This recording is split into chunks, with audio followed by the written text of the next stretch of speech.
Merhaba arkadaşlar, kanalıma hoş geldiniz. Bugün sizleri şöyle bakın bu güzelliklerle karşılıyorum. Kanalıma hoş geldiniz diyorum. Eğer ilk kez beni izliyorsanız, denk geldiyseniz, sizler de yeni katılan arkadaşlarım da aramıza hoş geldiniz. Şimdi gördüğünüz gibi şu güllerden çalışacağım bugün size. Bakın çok güzel. Bunları şapkalarınızın kenarlarında, çantalarınızın kenarlarında, her türlü alanda kullanabilirsiniz. Ben de çalışma yapıyorum ve yaparken de size detaylı olarak anlatımını yapmak istedim. Çünkü bunu benden kısa video olarak paylaştım ama detaylı anlatımı istemiştiniz ve bu güller biraz daha büyükler. O paylaştığımdan şöyle şu şekilde bakın, bayağı bir büyükler. Şimdi bu gül yapımını anlatacağım size detaylarıyla. Ama şöyle önce bir inceleyelim. Bakın şu şekilde. Arkası da şu şekilde iplerimizi takıyoruz ve muhteşem güller ortaya çıkıyor arkadaşlar. İsterseniz yapımına geçebiliriz. Ama bundan önce de şu şekilde bir ricam olacak sizden. Eğer kanalıma abone değilseniz ücretsiz bir şekilde abone olup videomu da beğenirseniz bana destek vermiş olursunuz. Böylelikle daha çok örgü seven arkadaşlar var. Hem bana destek olmuş olursunuz hem de bilmeyenleri, öğrenmek isteyenleri de katkıda bulunmuş olursunuz. İnanın örgü örmeyi çok seviyorum. Bunu da ben de hiçbir yardım almadan ve YouTube'da videolar var. Mesela onlardan bakarak ama mutlaka kendi yorumumu katarak ben de bir şeyler yapıyorum. Yani birebir gördüğüm şekilde örmüyorum. Mutlaka kendim düzenlemeler yapıyorum. Ama YouTube gerçekten bunun için çok faydalı bir platform. Çünkü hiç yapmasını bilmeyen insan için zincir çekimine kadar her şeyi gösteriyor arkadaşlar. Ben de kendim araştırarak, izleyerek bu yola başladım ve şu anda kendi bildiklerimi kendimce ben de paylaşıp eğer bilmeyen, merak eden arkadaşlara faydam olsun istiyorum. O yüzden destekleriniz çok önemli arkadaşlar. Bu videoları çekmek, editlemek, yayınlamak gerçekten çok zaman alıyor. O yüzden rica ederim. Hani emeğimiz karşılığını bulsun. Beğenilerinizi, yorumlarınızı bekliyorum. Hadi bakalım şimdi yapımına geçelim. Evet arkadaşlar, öncelikle şu şekilde bakın. Bir kağıt ip, orta kalınlıkta 3,5 milim tığ. Ama tabii herkesin el ayarı farklıdır arkadaşlar. Hangi ölçüde, hangi tığla örmek istiyorsanız onunla örebilirsiniz. Yalnız burada şöyle bir püf noktası var. Zincir çekerek başlayacağız. Bunu normalde sıkı olarak değil de yaptığımızdan bir tık gevşek olacak şekilde 125 adet zincir çekiyoruz arkadaşlar. Kilit zincirimiz ve kilit zincirimizden sonra 125 tane zincir çekiyoruz. Şimdi ben bu 125 adet zincir çekip geliyorum. Evet arkadaşlar, 125 adet zincirimi çektim. Şimdi 125 adet zincir çektikten sonra burada tığımızı doluyoruz ve şu başlangıç zincirimize beraber 1 2 3 şu şekilde bakın 1 2 3 adet zincir atlıyoruz. Dördüncü zincirimizin içine batıyoruz ve yukarıya ikili trabzan yaparak çıkıyoruz arkadaşlar, şu şekilde. Ve sonra 4 tane zincir çekiyoruz. 2 3 ve 4 zincir çektikten sonra tığımızı doluyoruz ve tekrar şu trabzan yaptığımız aynı noktaya, bakın şu şekilde aynı noktaya batıyoruz ve tekrar ikili trabzanla yukarıya çıkıyoruz. Bakın şöyle bir üçgenimiz oluştu. Şimdi tığımızı doluyoruz zincir çekmeden ve buradan 3 adet zincir atlayıp 4. zincirin içine batıyoruz. 1 2 3 adet zincir atlıyoruz. 4. zincirimizin içine batıyoruz ve ikili trabzanla tekrar yukarı çıkıyoruz ve burada da bir üçgen oluştu. İşlemim bu şekilde uzayıp gidecek arkadaşlar. Tekrar 1 2 3 4 adet zincir çekiyoruz. Tığımızı doluyoruz. Şurada battığımız noktaya tekrar batıyoruz ve ikili trabzanla yukarıya çıkıyoruz arkadaşlar. Bakın. Şimdi tekrar aynı işlemi yapıyoruz. Tığımızı doluyoruz. 3 adet zincir atlıyoruz. 1 2 3 dördüncünün içine batıyoruz ve ikili trabzanla yukarıya çıkıyoruz. Bakın bu şekilde bütün zincirlerimizi sıra sonuna kadar gelip yapıyoruz arkadaşlar. Şimdi ben sıra sonuna kadar geliyorum ve burada tekrar devam edeceğiz. Evet arkadaşlar, bakın burada son trabzanımı yapacağım. Burada en son sıraya geliyoruz. Bakın trabzanı yapıyoruz. Şimdi burada benim 30 adet şu şekilde gördüğünüz gibi şu üçgen kafeslerimizden var. Oluşuyor bu ölçüden. Ama isterseniz siz daha büyük bir gül yapmak istiyorsanız zincirinizi uzatın. Yani sonra kalan zinciri çıkartabilirsiniz. Hiçbir problem yok. Biraz bir eksik fark etmez. Dediğim gibi benim verdiğim bu ölçüden, yani bu boy bir gül için yaptığım 30 tane kafesten oluşuyor bu gül. Dediğim gibi siz azaltıp ya da arttırabilirsiniz. Şimdi tığımı doluyorum ve 1 2 3 4. Burada son trabzanımı yapıyorum. Artık bir üst sıraya çıkacağım. Bakın. Şimdi 2 zincir çekiyorum. Dönüyoruz. Şimdi bu kutucuklarımızın içine bakın şu şekilde şu kenardaki de sayıyoruz ki bakın 3 4 5 6 bakın 7 adet ikili trabzan yapıyorum. Eğer sizin ipiniz ince ise 8 de yapabilirsiniz. Dediğim gibi ipinizin inceliği, kalınlığı da önemli. Eğer dediğim ipiniz ince ise 8 tane, daha kalınsa 6 tane, yani burayı dolduracak şekilde yapabilirsiniz. Şimdi bu 7 adet ikili trabzanı yaptıktan sonra şu aradaki boşluğa şöyle bir adet sık iğne yapıyoruz. Bakın.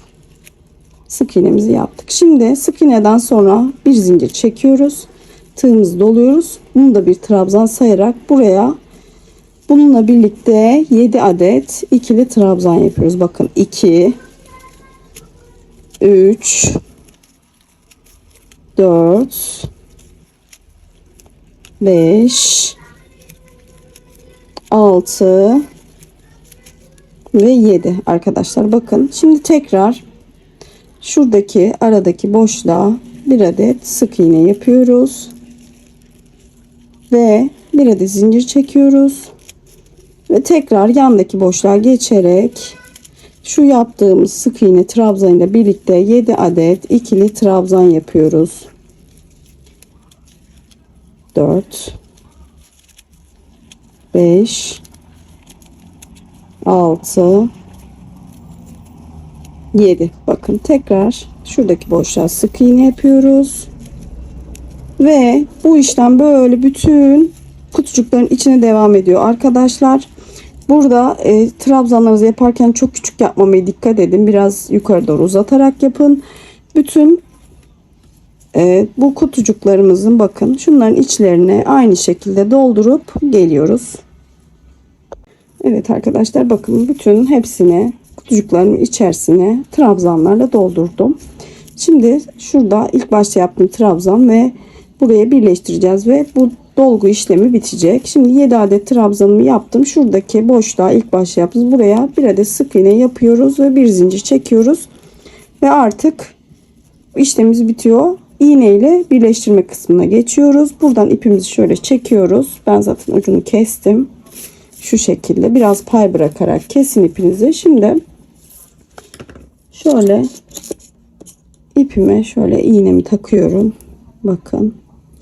İğnemi taktıktan sonra şöyle elimizle bakın, şu şekilde düzeltiyoruz. İsterseniz ütüleyebilirsiniz ama ben güllerde ütülemiyorum. Böyle formu daha güzel oluyor. Yani gül şeklinde daha böyle içeri doğru yaprakları sanki böyle kapanık gibi oluyor. Ütülerseniz dümdüz olur yaprakları. Ben denedim, pek beğenmedim ama siz isterseniz ütüleyip de yapabilirsiniz. Şimdi bu şekilde bakın. Şöyle gülümüzü şu şekilde çevirerek elimizle gül formunu veriyoruz. Sonra dikerken de tekrar tabi düzelterek yapacağız bu işlemi. Bakın şu şekilde. Şöyle. Bakın. Gördünüz mü? Çok sevimli. Şimdi burada çevirdikten sonra dediğim gibi dikerken de kontrolü elimize tutturarak şöyle arkasını çeviriyoruz. Şurada ipi zaten geçirmiştik iğnemize. Şimdi sabitleyeceğiz arkadaşlar. Bunu gelişi güzel sabitliyorum ben. Her tarafından kontrol ederek böyle tam açılmayacak şekilde iğne ile şu şekilde aralarından geçiriyorum ve kontrol ede ede şöyle elimle kontrolcü tutarak iğnemi uygun yerlerden geçiriyorum ve bu şekilde sabitliyorum arkadaşlar. Bakın.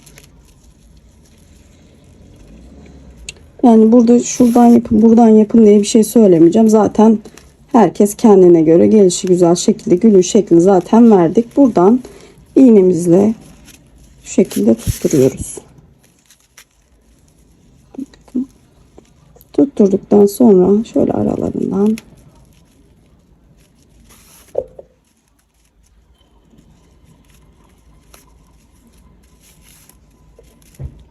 ayrılmayacak şekilde sabitleyeceğiz.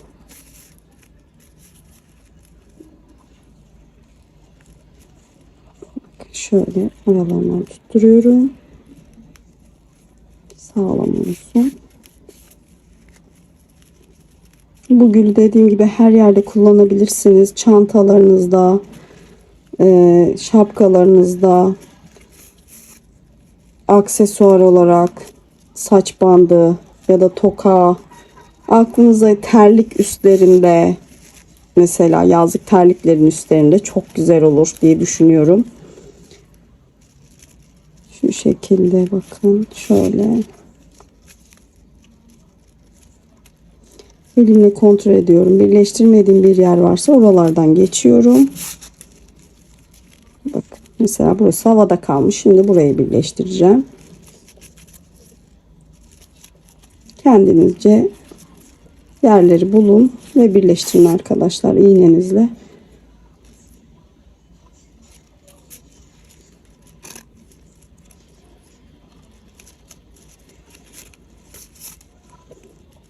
Şimdi tekrar kontrol edeceğim burayı birleşince, bakalım açık kalmış bir yer var mı?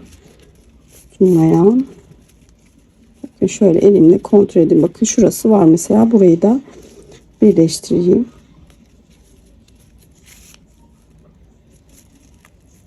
Bakın.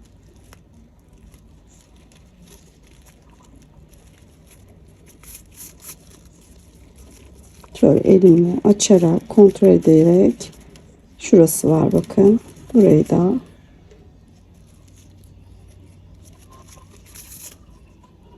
çekmeyin. Zaten bu dikileceği için çantanızın arka tarafı zaten görünmeyecek. Şu şekilde.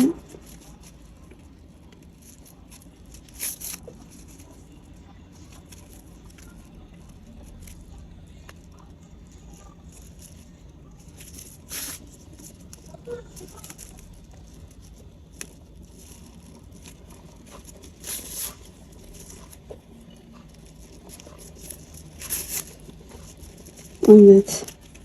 Bakın arkadaşlar.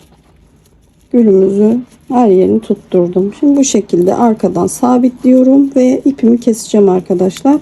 Sonra püskül takım işlemine geçeceğiz. Bu saçakları ipler. Onları yapacağız şimdi. Bunu sabitledikten sonra şu şekilde sabitleyeyim. Şöyle. Tabii ki buradaki ipimi de ziyan etmiyorum. Bir püskülle bir püsküldür diyorum. Bunu da sabitlerken püskül olacak şekilde sabitleyeceğim. Ve o şekilde keseceğim.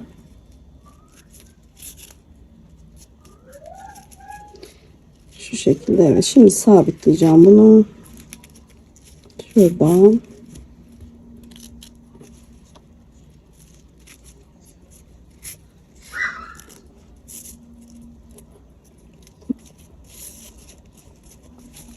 Evet. Gülümüzün dikim işlemi bitti bakın. Şimdi püskül işlemine geçeceğiz.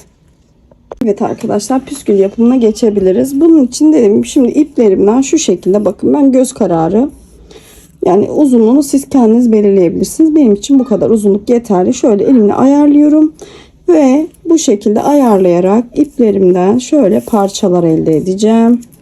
Şu şekilde bakın. Şöyle el hizasıyla bunu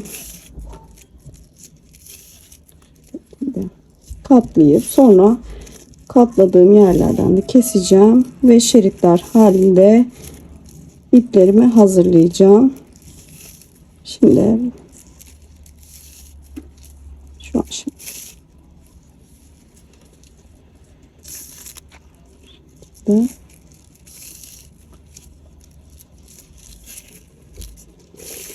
bunun da bir sayısı yok arkadaşlar. Gözünüze ne kadar hoş geliyorsa, ne sıklıkta, o sıklıkta yapabilirsiniz.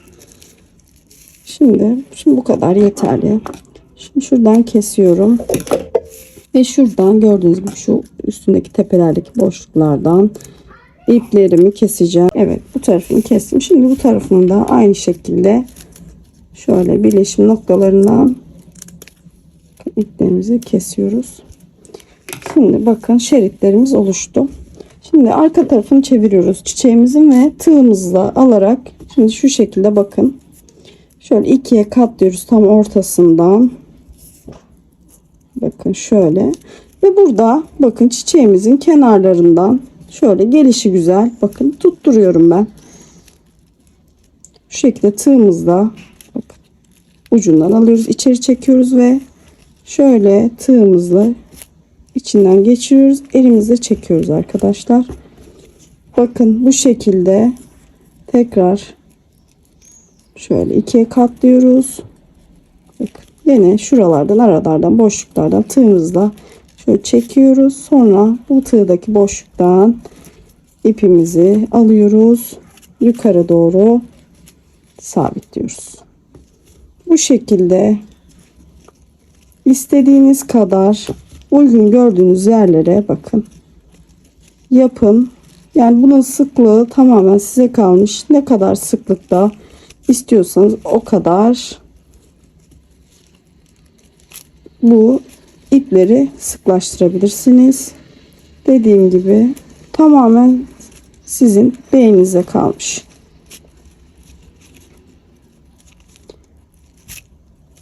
Şu şekilde bakın.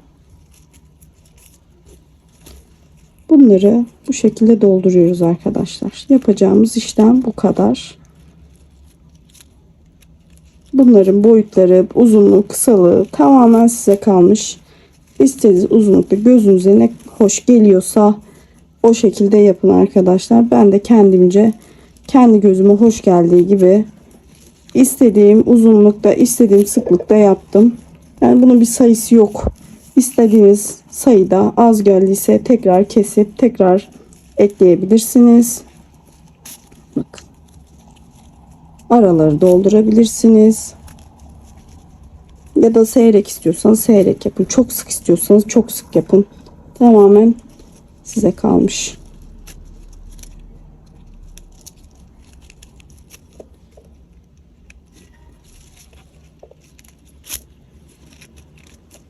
Bakın bu şekilde. İşlemimiz bu.